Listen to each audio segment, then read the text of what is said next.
Good evening, everyone, and welcome to Smores Indoors, a little different type of show for us this weekend with the 20th anniversary of September 11th, 2001. I'm Corey, your host, and I'm joined by a few guys here tonight. We're going to talk about our memories of that day 20 years ago. We're going to start here with from the Slacker cast, joined by Lawrence. Lawrence, how are you doing tonight? I'm doing good. Thanks for having me. No problem. Thanks for being here. Also joined by Mr. Dan Shine. What's up, guys? How's it going? Doing well Doing tonight? good. Yeah, Good to doing hear. well. Awesome. And he just popped in during the countdown here. We got Mr. from Cable Channel 11. I'll correct that, Mr. Jess Graham. Jess, how's it going? Good. Thanks for having me on, Corey. Good to have you here. Thank you. Say hello to Joe Bob Tarheel out there. Hey, Joe. And through the show, if anybody's watching the show and wants to leave a little comment about their memories of September 11th, 2001, please do. We'll definitely show those up on the screen. So, and we're probably going to have a couple more guys jump in here shortly. Sean McManus. What's going on? What's up, John? Apropos for this show. So I thought we would start first with our memory from that day, like when you heard the news. And let's go ahead and start with Dan here. Dan, what are your memories of hearing what happened and kind of that day for you? So I was home and I wasn't feeling good, so I was sleeping, ironically enough, and I was woken up to a call from my uncle, who lives in well, back then I think he was in Idaho, and it was, the answering machine 20 years ago got it. So I just heard like kind of a little bit of a panic if my dad was okay. So, obviously rude awakening, you start like, what the hell's going on? Right. And my dad didn't work in the towers, but he had meetings there like all the time. Oh, Wow. That's crazy. So, I mean, we were living in 2001 would have been Washington State at the time, but he knew and he was scared because, thank God. I mean, I knew like, oh no, he's not in New York, but and I just surreal looking at the plane and what the hell's going on, and really it just lasting. Because you start having these weird thoughts. I kept thinking like, well, it's World War III. You tend to overreact in a case like that. I mean, you got building New York rubble, and I mean the casualties, of course, were huge. But I remember thinking like, it's got to be in the tens of thousands. I mean, I mean, they talked about over 100,000 people were in those buildings on a daily basis. So, no, I that's even my dad later, like always said, like even he doesn't understand how it was, I guess, just under 3,000. I don't know the exact number, but right. It was just crazy few days. You're like in a haze, but you remember everything. I don't know about you guys, but like I can remember minute to minute practically, from that early panic to trying to get a hold of my dad, even logically knowing he wasn't in New York. You're just still crazy. I want to welcome Corey. Thanks for hopping on with us. Thanks for having me. Yeah. And happy birthday. I should say Thank that. Happy birthday. Nice. Give a little shout out to some other people that popped in the chat here. Daily Ghost, welcome. Thanks for being here. Sean McManus has his story, which I always find this interesting, people from another country, how they reacted to this news. And he was in school and was headed home, and the teacher told us about an accident that happened in New York. He walked into his uncle's just when the second plane hit, so it was crazy. Wow, yeah. And Phil, our buddy Phil out there. Phil, welcome. He says, seems like just yesterday. Can't believe it's been 20 years. I can't either. It's the last 20 years have just flown by. And definitely thoughts go out to the victims and their families. So, Steak Sauce had tacos that night, if anybody's curious. What kind of tacos, steak? Exactly. And yes, still horror fans, but felt like this was something I wanted to do tonight. And then Sean remembers watching the towers collapse, thinking it wasn't real. No movie could replicate, the scenes we saw that day.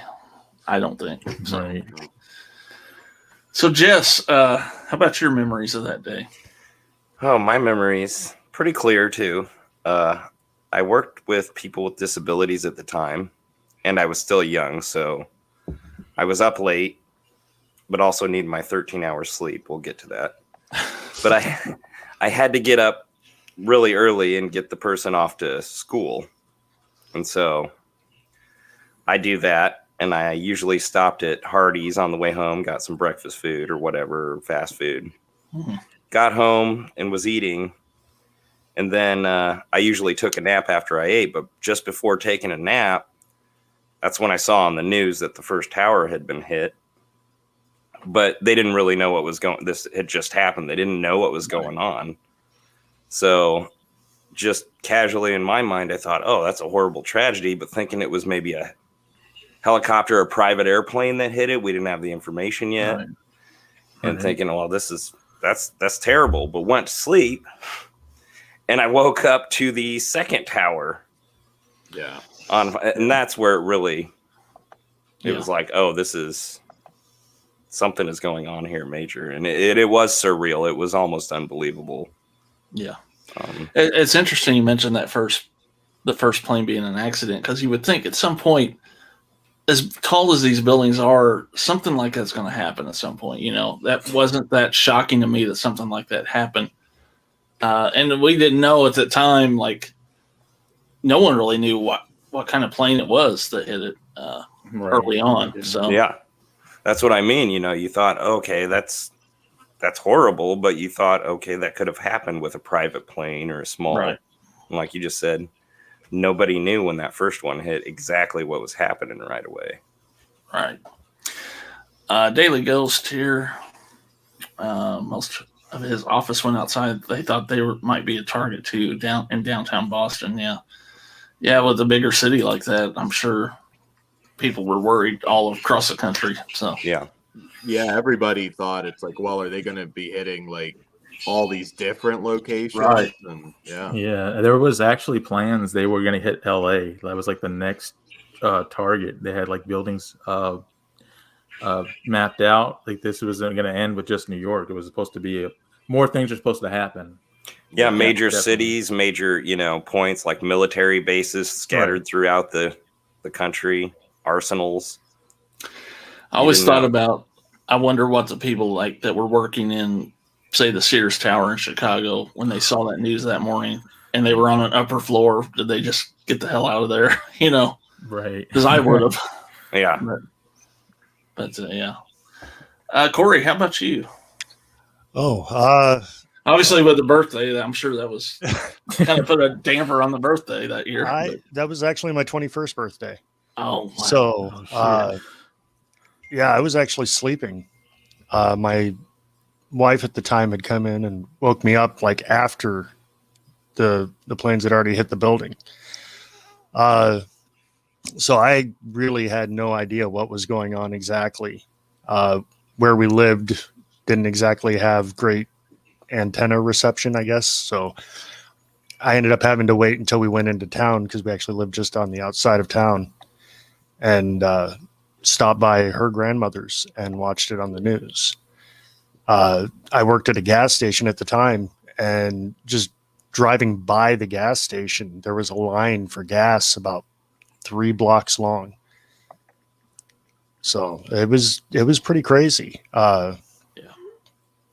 Just kind of stopping in there and seeing my coworkers go crazy because of so many people that were in there because of it. Everybody was worried about the price of gas going up, and it did. I think everybody went up to like $4 or higher, except for our gas station. We went to like $3.99. Yeah. But that 1 penny was enough that everybody was going to us. Yeah. So they see the 3 instead of the 4. Even yeah, right, exactly.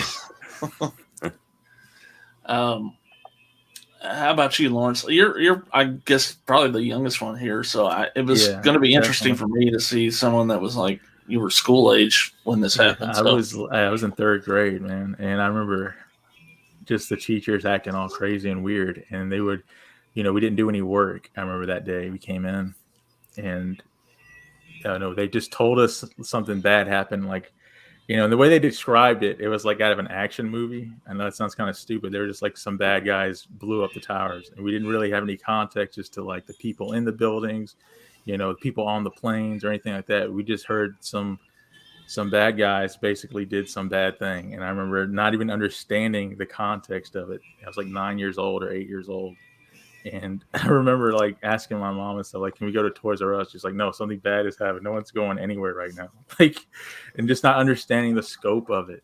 And not till years later when I actually sat down and looked at like a lot of just like the YouTube documentaries and stuff on YouTube, the people in the buildings, the last phone calls and stuff, like years later, how serious it was. But as a kid, you just didn't really, grasp it. You just saw it in like movie terms, like good guys, bad guys type thing, but not in the way it really was and how it played out. You just couldn't, an 8-year-old can't really understand why anybody would use box cutters to hijack airplanes, and drive them into the World Trade Center buildings. Like, what could motivate anybody to do that?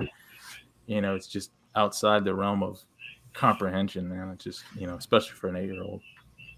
all right, yeah, I'm sure that was kind of took you some time to process. I'm sure at that age. Definitely.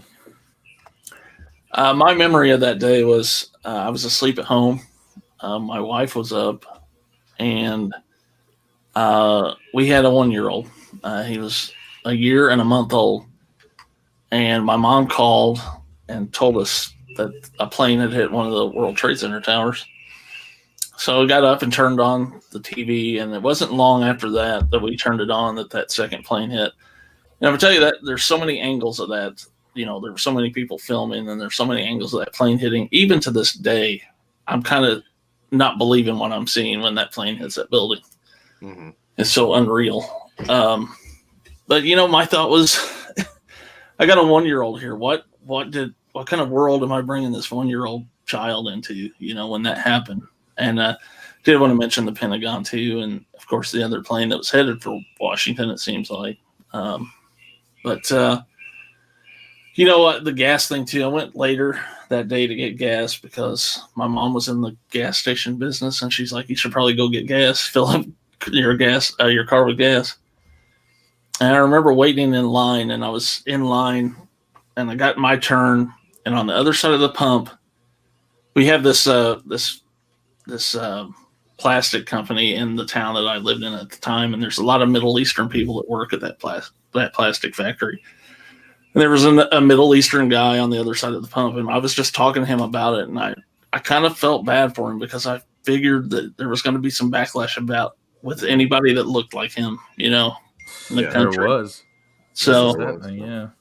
So I felt bad for people like that were just trying to live that American dream, and do the right thing, and they were going to get some heat unnecessarily. So, that was kind of my day, and it was just like a week of nonstop watching the news, and I think that was all that was on. Really was news. So, did you guys after that day? Did any of you think that, hey, the next day maybe this is going to happen again somewhere somehow? We all did, dude. For years, we thought that because it was just what was next. It wasn't the question of if, but when. As far as that whole era, of the war on terror and all that, it was just nothing but terror attacks. Thinking about what was going to be next and when. Mm-hmm. That first few years when the anniversary comes up, which I mean, even to this day, you still in the back of your head think, is this going to be the year they're going to try and hit something again? Yeah. But those first few years, it's like you almost, the nerves were a little more, raw. You just thought it's something's going to happen. And I will say this: 20 years later, and not to have anything on that level on our soil says something. So Yeah. It's kind of surprising to me, honestly, that nothing has Well, I'm happened going to to say that maybe level. So I was ignorant. I thought, it was nerve wracking. I thought, yeah, maybe they'll hit with a bombing or something like that. That would be horrible and on a big scale, but I didn't think they could do what they did again on that large of a scale. I'll say this: Osama bin Laden, he was actually surprised it went as far as it did because he didn't think they would actually collapse the buildings. That went way beyond what he thought. He thought it would just like damage it or take out the first layer, the top portion, like where it hit. But he didn't think it would take out both the towers like that. That would actually went above and beyond what he thought. So I don't think anyone saw it being on that level of crazy. But I remember 2020 did specials on showing you how terrorists could plan the next attack, and they were showing how easy it actually would be. And I was scared out of my mind watching this because I'm like, yeah, it's going to happen again. Some terrorist attack somewhere. And that's all you thought about during those days. Yeah. Like I said, World War III. That's just what I kept thinking. I was like, this is going to be multiple countries. And I mean, I suppose in a sense, maybe it was just a lower scale World War. But it was really weird. I mean, those first at least few days, I did nothing but sit and watch the news and have anxiety attacks. Pretty much, it was and you're right. I don't quite understand why there hasn't been something else. If not like hijacking a plane, which is probably going to be pretty tough now. Why there hasn't been like something done at a crowded mall or something that you could easily take out a few hundred people. Again, something must be being done right at the very least. Yeah. I can tell you that later that night, my mom insisted on taking me out to get my first drink at a bar. And she worked at a VFW. So that's where I had my first legal drink, was in a VFW bar. And I'm standing there drinking and listening to all these veterans watch this stuff on TV. And it could have been my own ignorance or just listening to what they were saying, but there was no way in hell anybody was going to come over here and do this again, listening to these guys, because basically they were going to put their foot in somebody's ass and break it off. So, yeah, it's crazy. I want to welcome John Booker here. John Booker's Full Spectrum. Thanks for joining us. He was 34 and carpooling with 3 other guys. Just left his place at 6:30. Seconds later, he told him to stop. He had to walk home because he felt like something bad was happening. So it's crazy. Yeah, that was Greg, that feeling that day. Welcome, Greg. He said he saw a video today that claimed to capture gunshots coming from inside. I don't know at what time point you're talking about that, Greg, but on our Art Bell that played earlier with Richard Picciotto he was a fire chief that was kind of stuck in the rubble, and he said there were grenades and ammunition going off. There was a Secret Service arms ammunition in the building, and that stuff was going off from the fire and the collapse. So that might have been what they recorded. So, well, yeah, Sean does bring up the Boston Marathon bombing. That was a pretty big event.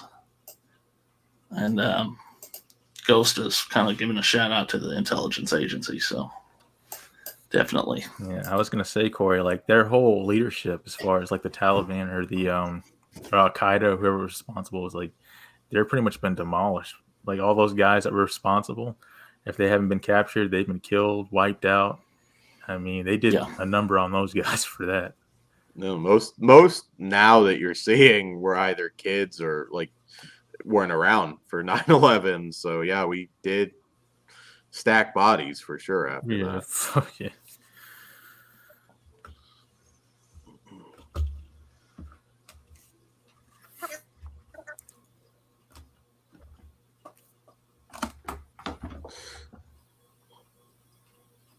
Do you guys maybe an odd segue, but do you remember right afterwards, I'm sure everybody was still going to video stores at that point. All of the warning tags that they put on everything, like anything even remotely terrorist related. In fact, I should have probably before this found one of my previewed movies that had the tags that they used to stick on it for any sort of sensitivity stuff due to 9/11. I remember they just wouldn't play things that looked like 9/11-ish, like music, anything related, like videos, buildings blowing up in a music video. I think some rock band had that I can't remember who it was that had that in one of their music videos, and they just completely scrapped it because 9/11, So. Sorry, guys. I think my internet crapped out for a second. I was going to say I was hearing like squirrel noises, and I was like, oh, I think he might be. Yeah. Sorry I about thought you were that. just listening to us. I'm sorry. No. You were just... It's all right. It's all right. Okay. Welcome, Lorne. Thanks for stopping in. Said he was sick with a respiratory infection on September 11th, so he slept in. He was supposed to be on his way into Midtown. Nowhere near the danger, but he would have been in the city. I can't imagine being in the city that day and watching that go down in person. Insane. It would feel like you're in a disaster movie. And there's this guy, 42nd Street Pete. If you like movies, he's on YouTube. But he was like right there. So his stories are just horrible. You really had no idea. It felt like the world was ending, and I can't fathom being right there for that.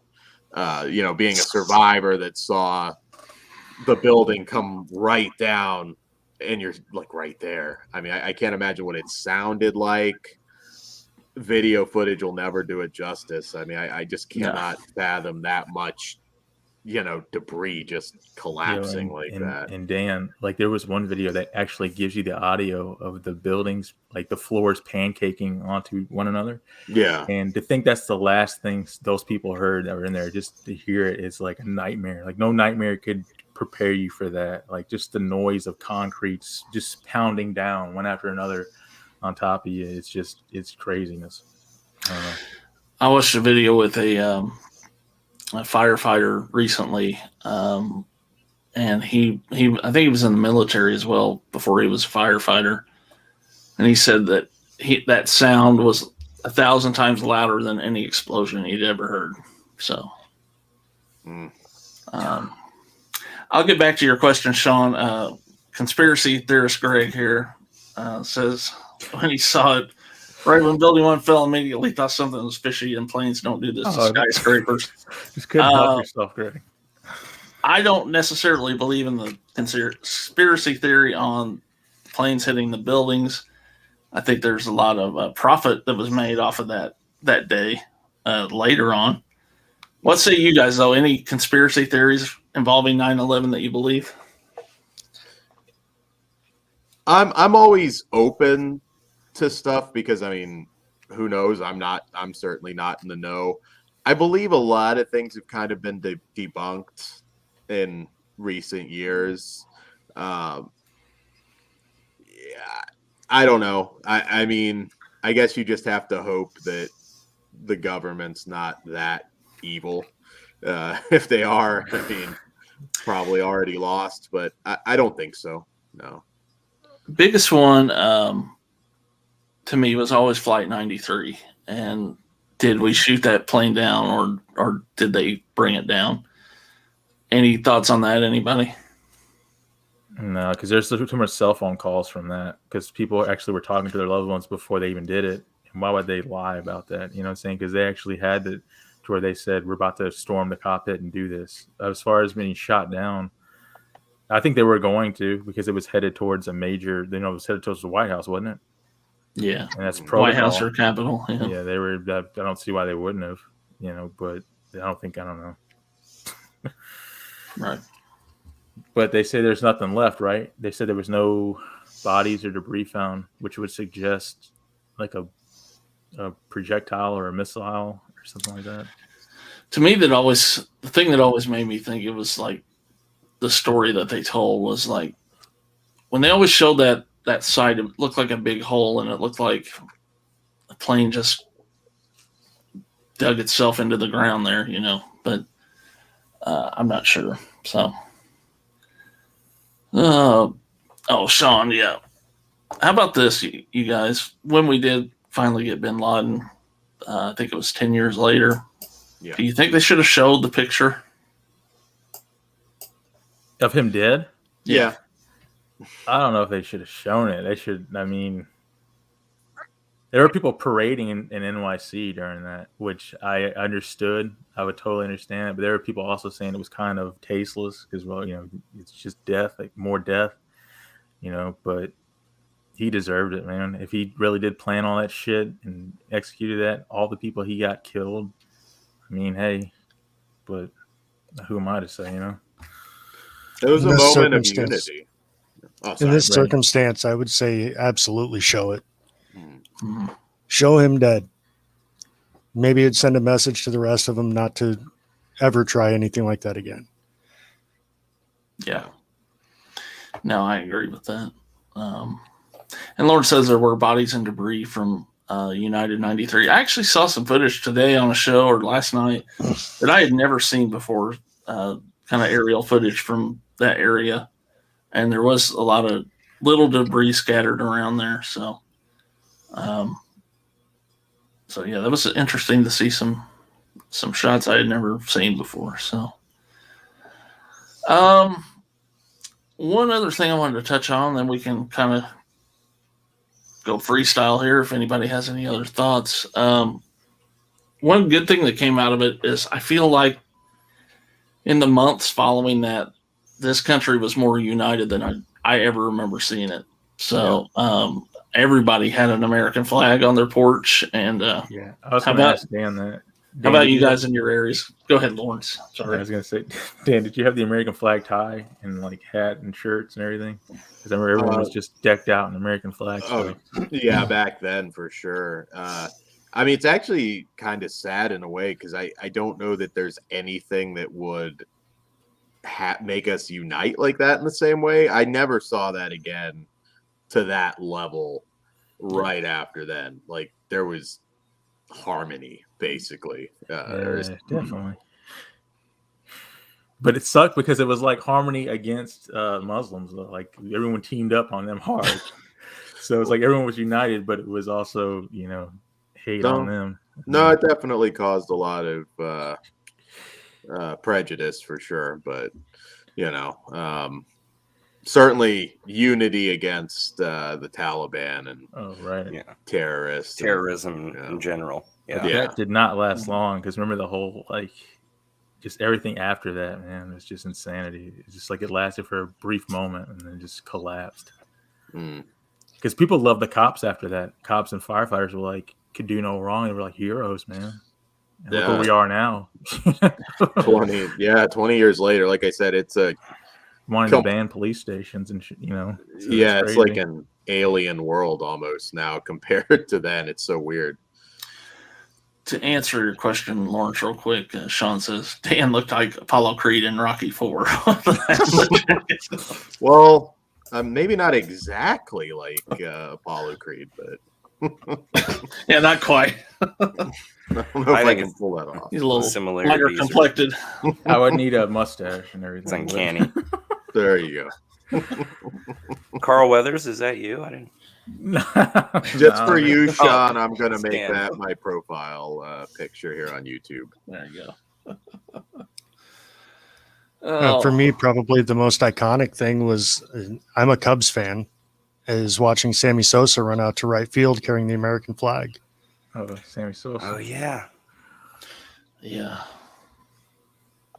it's a good moment. But that ties in with everybody uniting, and it just. Didn't WWE do something too? Like while the wrestlers came out? Yeah, they were the first ones back. Yeah. The Yeah, first they were- live event or whatever back. Yeah, you can go back and watch that. In fact, I haven't looked at the network today, but I would imagine they probably put that up. Well, then again, I don't know because there were a few comments that were maybe a little bit rough now, but I think I remember JBL talking about turning their country into a parking lot. Of course. You That's know, JBL, though. Yes. JBL. But yeah. No, I think they did Probably saying that before 9/11. I think they did like a doc too that's on the network, kind of about behind the scenes of that day, so that they came back. So yeah. I need to check that out for sure. But I guess the last thing I was gonna bring up was I talked about that second plane hitting, and of course those visuals of people jumping were rough. Do you guys have one single like image that sticks in your mind from that day? Yeah, there's that one famous photograph they took of the dude falling. Remember that, the falling man? Mm-hmm. I remember I looked at that recently, just because I was scrolling on the internet and I came up and I looked at it, and I had it blown up on my screen just in full, as best quality as you can get it. And I'm just thinking, what is going through this man's mind, falling from a skyscraper? His last thoughts. It's just haunting, dude. It's one of the most sickening images I've seen, next to like Holocaust stuff or whatever you want to, any gruesome stuff in history. That image is just, damn, dude, to put yourself in that position, jumping from a skyscraper like that and just barreling down to the earth. What's running through your mind, man? It's just sad. Yeah. It was baffling watching it live happening on the news when that started, when people were started jumping. Yeah. In reality, they're pushed out. The conditions up there, Mm-hmm. and I didn't understand it at the time when I was first watching it, but they had to have been so horrible to basically push you off that building. Yeah, you're fighting for every little breath of fresh air you can get, and people just get pushed out. Smoke. Yeah. I remember specifically like just the people covered in like just dust and everything, and I watched a lot of apocalyptic type stuff back then. Well, I still do, but and it's weird. One of the first things that came to mind for me was Day After. I'm sure everybody's seen that movie, and obviously a different scenario there, but it was the same thing. It's like, wow, we're living the day after, and just like I said, lots of anxiety attacks for me after that. I just didn't know what the world was going to be like, and man, that Day After movie scared the shit out of me as a kid. It's still a downer. When the pandemic stuff lockdown started, we were like, let's try and do a Day After commentary, but do it like a comedy. And I started to watch it again. I'm like, oh, there's no way. There's no way. They're too brutal. Jess, Corey, either of you guys have like an image that from that day that kind of sticks in your mind? Not an actual image, but I had a stepmom and a brother that lived in New York at the time. So I've always got like a mental picture in my head of my stepmom holding my brother through all of that. So, yeah, mine's mostly kind of like what people have mentioned in the chat and you guys were talking about. It wasn't like the falling man specifically, but people waving their shirts. Is that Sean or Ghost out in the chat saying that? Out the windows or the blown up part of the building. Yeah. Definitely images of that. People falling. There's a lot of images of that day, honestly, and just memories. People on answering machines, friends saying, I think we're going to war. From my sister who lived in New York in the early 90s. Obviously, that was kind of emotional for her. She's calling friends and family she worked with there that day. I remember that. Making sure they're okay. Because she knew people who had worked in the towers at times. And so, yeah, a lot of flashes and memories for sure that day. Right. Did anybody else have to make calls to people you specifically thought might be in danger? Because that's what my dad had to do for few days, and I guess I'll add on to that, Dan. Did anybody know anybody that was affected by that directly? Well, my dad did. as far as anybody that died, he knew of a few, but nothing beyond, hey, how you doing kind of Right. things. No, I don't think my family had any direct connection other than that. Just some people my dad crossed paths with. Right. Gotcha. Yeah, I had a stepdad who was from New York, man, born and raised there. Pretty much raised me, my older brother's dad, and he does a lot of traveling. And I remember that was the first person we called. And I know a lot of people have these stories too, where we just call like, where are you? You know what I'm saying? Because like as this was going on, and he was one of the guys we checked on, and he was telling us how he was scheduled to go there, headed back to New York, just visiting. But and this happened, so he just stopped where he was and like Texas, I think he was at, and no one was going anywhere. I don't think. Did they stop flights after that? Like directly right after this, everything Yeah. stopped. Yeah. Yeah, nothing direct on my end. Like I said, just my sister who had known people in New York. But as far as I know, everybody was okay that she had connections with and were calling that day. And in the aftermath, the cleanup, when people went out there to help clean up Ground Zero, I did have a close cousin, who him and his son-in-law went out and worked at the site to clean up. Gotcha. My hillbilly family has never even been to New York, so I think we were okay and not having to call anyone. But yeah, I'm glad no one here was affected directly, and did want to just say, thoughts are with all the families that went through that day and had loved ones lost, and thoughts go out to all the firefighters and police officers that were killed, and those that were injured and still feel the effects today. So just wanted to say that. And if anybody has any final thoughts before we get out of here, let you guys give them.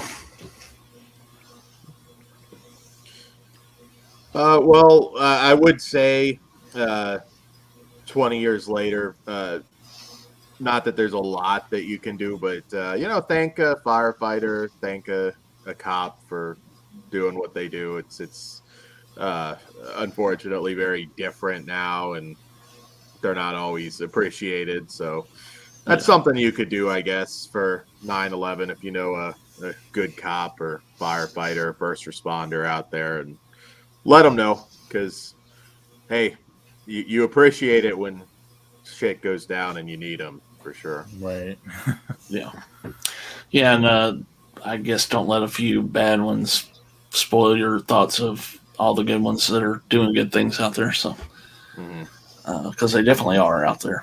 All right. Well, I want to thank you all for hopping on with me tonight and kind of going down memory lane. Not a great memory, but memory nonetheless, and something that, much like the people that lived through Pearl Harbor, I'm sure, and things like that, something you'll remember till the day you're gone. So, Cable Channel 11, Corey, Jess, you guys got things coming up soon? Go ahead, Corey, if you want to tell them about the Horror Rumble. Well, we've went and shot some pre-recorded stuff for our next show, which is, see if I can say this right, Local Myths and Urban Legends. Awesome. Should be a fun one. And then, of course, I'm slowly getting the Jess Graham live show going. And maybe some specials on the channel. Takes time, I know. It does. Dan, how about yourself on Flesh Moon? We're Flesh Wound features on YouTube. We've got a lot coming up for the Halloween season, and I will be here on Smores Indoors for a very different kind of show in a week with Marie Posa and Seymour Butts. So, yeah, lighter show for sure. Definitely. We try to keep it light around here. But Lawrence, how about you? Yeah, Slackercast is still doing the usual stuff, Tuesday shows, the lists. But we started to add some new things. Greg and Dusty, a.k.a. Dustin, are going to start the sports, with football season coming up, or already started. they'll be doing a lot of the predictions and stuff on the sports stuff. That's going to start on Thursdays. It'll be like a Thursday or Wednesday night show. And I'm still doing the Only Bat Fan stuff on Wednesdays. That's just a 30-minute, 15-minute show. It's not anything long. Our main one is Tuesday. So if y'all could show support, just the Tuesday show is our main flagship show. You can see me, Corey's on there as usual, and Dustin and Greg, who's the host. So that's where you can kind of find us to show any kind of support and throw it our way. We'd appreciate it. But that's all we got. Awesome. Yeah, you got everyone. Check out all these guys and their channels. I'm going to shout out a few things coming up on this channel. This is going to be a busy week for us, I believe. So Wednesday night, we're bringing back East of the Rockies. Our guest will be Michael Channels. Michael, for 3+ decades, was Charles Manson's best friend and also the executor of his will. So we'll be talking about his relationship with Charles Manson.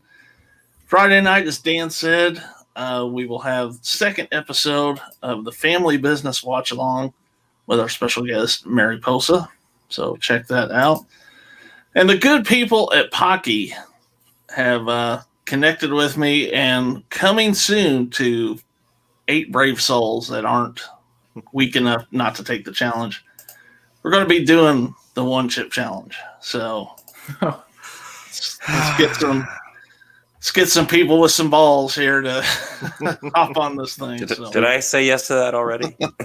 Well, we'll talk. We'll be in discussions with your agent. So he's hanging. But guys, check out those shows. Check out these guys' channels and shows. And until we see you Wednesday night for East of the Rockies, we're out of here. Later.